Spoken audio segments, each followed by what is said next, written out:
This is Mediaweek. Hello, welcome to the program. Ahead, Melbourne radio station MTR's future in the balance as Macquarie Radio cuts off funding. Impressive earnings from Southern Cross Media sends shares soaring despite the Kyle incident.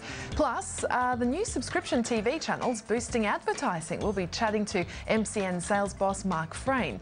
But first, James Murdoch has resigned as executive chairman of News Corp's scandal-plagued UK publishing business News International. The unit is at the centre of criminal investigations into allegations of phone hacking and bribery of police and other officials. Rupert Murdoch's youngest son will move to New York to become News Corp's Deputy Chief Operating Officer. Well, for analysis of what this means, especially in terms of succession at the media giant, we're joined by James Manning, our co-host, the editor and publisher of Mediaweek as well. James, good to see you. Thanks for coming on. Righty. Now, just looking at what's happened, James Murdoch's reputation obviously has taken quite a hit from the phone hacking scandal, even though a lot of it didn't even happen under his watch. Sure. What signal does this send? Well, it says, look, they've decided that they need to get him right out of the picture now because it's been a pretty bad week for, new revelations about what's been going on there, particularly the Sun. It used to be all focused on News of the World, and there was a lot of talk, look, everything was contained there, it's just that newspaper, they closed it down. But it seems now, look, a lot of, unorthodox business practices were going on at the Sun. So, his clean-up didn't go as planned, He probably wasn't asking the right questions or whatever, so they've just, look, we've got a new CEO in there, Tom Mockridge, let's get on with it, just take James out of the picture. So his new role, it'll be focusing more on international TV? A little bit vague. It said pay TV, they actually worded it, so that'd be the cable channel business, one would imagine, in the US and other international activities.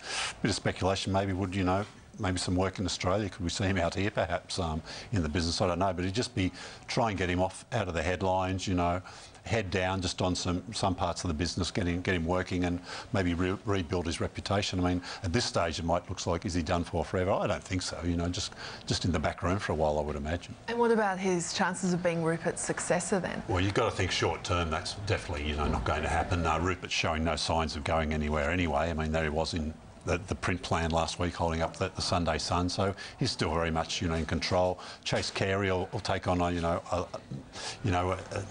more of a figurehead role as the sort of day-to-day operations, I guess. But yeah, I think James is definitely out of the picture. But long term, perceptions change, and over time, you could see him back there eventually, I would think. Speaking of Chase Carey, he's been in the news talking about the fact that the possibility of spinning off the publishing business has certainly been discussed at News Corp. What do you think the chances of this would be? And obviously this would include, the Australian papers as well? I don't know if it would. Sort of the birthplace of the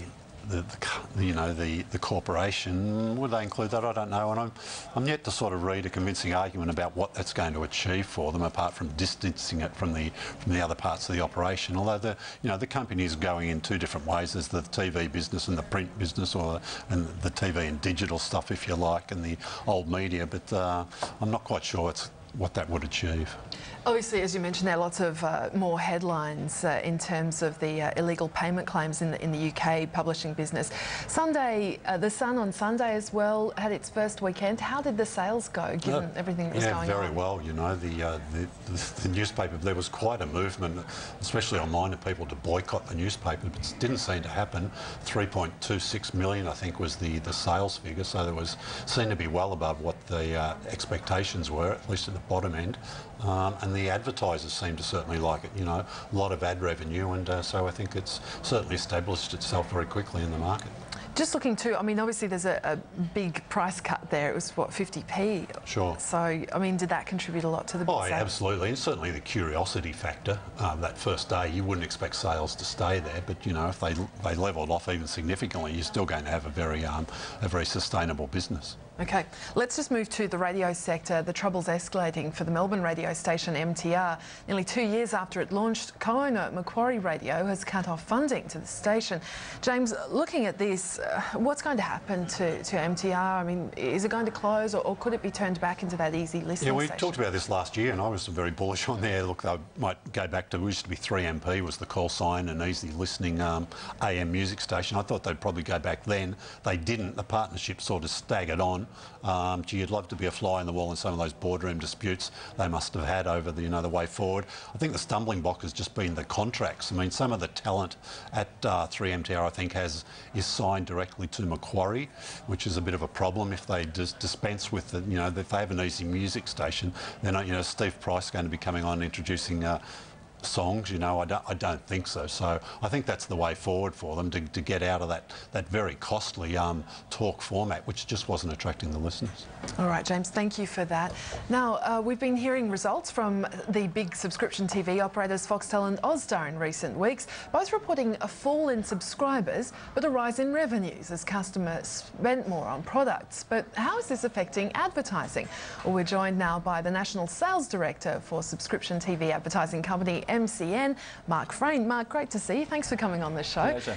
Just wanted to ask you about that because we heard from Foxtel saying, look, the free-to-air digital channels are definitely impacting on subscriptions. What about ad revenues? How are they impacting ad revenues? I think first and foremost, I think the digital channels really helped put the spotlight on television. I think that was good for all of us in the industry. From our perspective, from an audience point of view, our audience continued to grow, our commercial share continued to grow.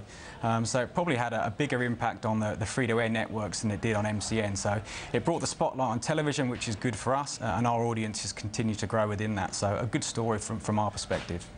What's the rating story for 2011, and how was that carried into the new year, 2012? Yeah, 2011 was another great year for MCN and its channels. It was a good year for television. Television audiences were up by 4% or just over.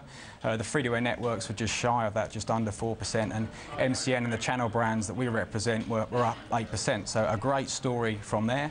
That's kind of translated into revenue gains for us. It was a challenging television market last year, but not a bad one. It was still probably one of the biggest TV revenue years in about 4 years. So overall, a good story for us. We grew 8% in that. So in terms of the ratings to revenue, and they often talk about that the revenue follows eyeballs. I think we've seen great audience growth, and from that we've seen pretty strong revenue growth as well.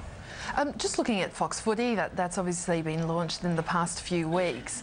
How is it faring in terms of ratings? Because it seems to be going quite well. And do you find that there's often a lag between the ratings performance and an uptick in sales? Yeah, I think there is. 2011, I said, was a great year for MCN in terms of audience growth, and a lot of that was driven from sport. We had the Rugby World Cup last year, which delivered ratings records for our platform.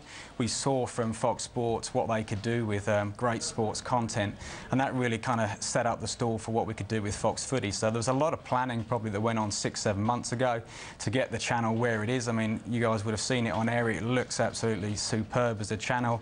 They're taking sports innovation to a new level. So in a couple of weeks, we've already reached 2 million people. The first game of the NAB Cup, even before the true AFL season kicks off, was up 30%. So to say we're off and running would be an understatement. We're pretty positive about what it's going to deliver in 2012. Tell us that Foxtel and Austar regularly refresh the channel offerings. We've seen, you mentioned Fox Footy, A&E and FX have just gone to air as well in the last week. Does launch activity attract new advertisers in general to the platform, and specifically do they like to get on new channels? Yeah, it certainly attracts another high level of interest with our platform. I think advertisers love the opportunity to get a bit of spotlight for themselves, to be a Solus partner. And ironically, we got Solus on as a Solo as a brand down out of Melbourne to launch the A&E channel. And I mean, it's early days on A&E. It's probably been up for a week. It launched on Austar on Sunday. It's already one of the top rating 15 channels on our platform. So once again, the early indications are that channel's going to go well for the MCN platform. I just wonder, obviously we're continuing to hear reports about the Foxtel-Austar merger. It's obviously waiting for that ACCC approval. How much of an impact would that merger have on sales, on subscription TV sales? If it goes through from an MCN perspective, probably very little. I mean, Foxtel and Austar are both shareholders of MCN. So from a sales perspective, it will remain business as usual for us. So there may be some efficiencies down the track if it does materialise, but for us, it will retain and be maintained as business as usual. When you're selling subscription TV, you hear a lot of people come on this show and talk about the market being very late, and you get a lot of late bookings maybe, people aren't forward planning as much. I'm guessing that happens less in subscription TV, where your sort of product is very fixed a long way out? I'd say it happens less, particularly when you've had a great audience story like we have in 2011. I think advertisers and agency have recognised that for 2012. So they've probably looked towards us for 2012 to deliver security and continuity for them in this kind of current year. But it is a short-term market out there. There still is some nervous clients out there. They're briefing short. So there still is a short-term market, but we've got a good platform of revenue to guide us through 2012. Which of the advertising sectors are you finding are performing the most strongly, and have you seen the mix change in the last couple of years? I think the mix has changed partly down to the economic climate. I think 2011 was billed as a big year for the automotive category, but Sky News reported a lot of the activity, the tsunamis, etc., delayed a lot of those launches. So 2012 will be a very, very strong year for auto. When you've got a great sports product like Fox Sports and a great brand like Sky News, I think we'll see those brands do well in 2012, and we're certainly seeing the auto category kick leading into 2012. I think the gaming and gambling category with Tab and Sportsbet is another growth area moving into 2012. We'll probably see, I think, finance come back a little bit as a category in 2012. It's been well publicised, the staff cuts at a number of areas there, so that will change, but I'd say auto will be one of the leading categories for 2012. And Mike, tell me quickly about the red button. I'm sitting there watching my TV at night, a little button comes up on the screen. I click it sometimes. Do many people click that, and are there other opportunities for advertisers like that? What a great question. Yes, the red button is key certainly to our platform, and to answer the question, do people hit the red button? In 2011, just over 100 million presses of the red button, so to say our consumers are engaged with our content and our brands would be a bit of an understatement there. From an advertiser point of view, it's moving into the green button, so I don't want to confuse you too much, but we're pressing a different button now.